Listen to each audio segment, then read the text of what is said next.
Hi Lancers, this is Robin Thompson. Welcome to week 2 of Legal and Ethical Issues.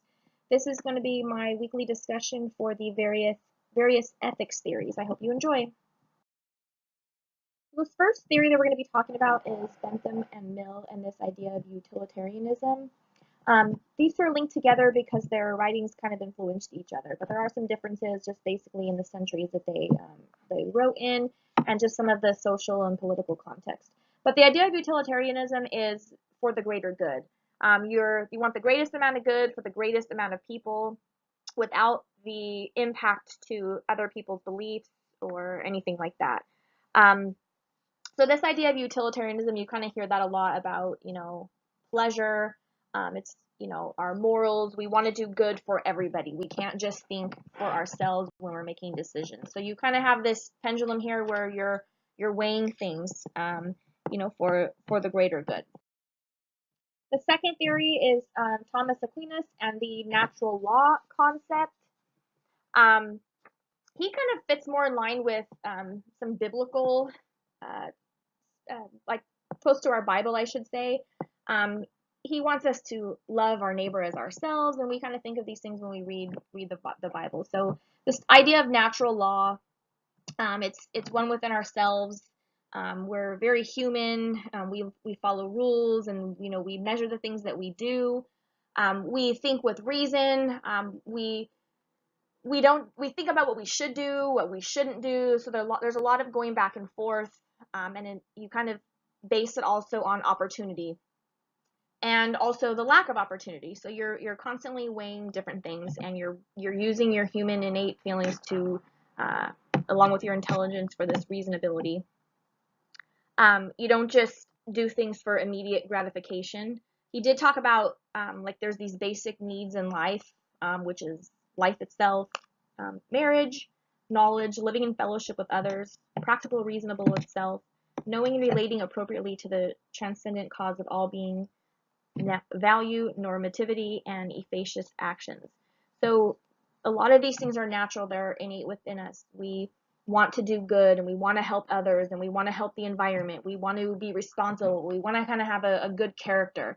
So this idea of natural law is that, perfect maybe necessarily doesn't exist, but we all should do our best to try and make sure that we are trying to obtain that. And again, I feel like he relates mostly to scripture. Another theorist here for ethics and virtues is Immanuel Kant, and his categorical imperatives approach. You hear a lot about him when you take philosophy classes, and you hear about this duty and goodwill, and you've got this universal moral law, that everybody should be following it, and there's right and wrong, and it's you know people treat each other, do unto others as do unto do those, and you know you your life isn't just about you. It's this goodwill, um, and it's moral. You need to be moral. He talked about um, the perfect and imperfect duties. And a perfect duty is an example that he talks about is not lying. Then that virtue always holds true. An imperfect duty might be giving to a charity. So you can do that with some sort of flexibility for different reasonings behind it to benefit yourself, or are you really trying to benefit the charity that you're giving to. But Immanuel Kant definitely um, wanted things to just work out the good in and of itself. Act for the sake of the duty. And it's not about just serving your own self and your own interests, um, and not to judge others as well. So this little example here, does this make me look fat? And the person's like, I cannot tell a lie. So just kind of something fun. So this next one here, Thomas Hobbes and the contractualism, or the social contract theory that we talk about. Um, and this one kind of ties into government quite a bit, where the role of our government is to protect its citizens and its people, and our rights and our liberties and our freedoms. And we need the government. We can't go against them, and rule against what they want because they are trying to protect us. And if we do that, then there's no safety or anything like that. So this social contract theory, concerns the legitimacy of a person. It's kind of bridging natural and legal rights a little bit together. But he talked a lot about the state of nature, and how us as humans and individuals, we make decisions and we make our actions are bound by not just our own decisions or our own personal powers, but by our conscious state. So when with this social contract, we're basically voluntarily consenting to give up some of my freedom for the greater good. This could cross over a little bit of utilitarianism where, hey, I'm willing to give up some of my rights and freedoms if it's going to benefit society as a whole and it's going to keep me safe. So the difference I kind of saw was with this one, you are kind of thinking selfishly also, because you're willing to give something up, but only if it's going to benefit or you're going to get something out of it too. But once you make the decision or make the call, you're stuck with it. You can't back out of it.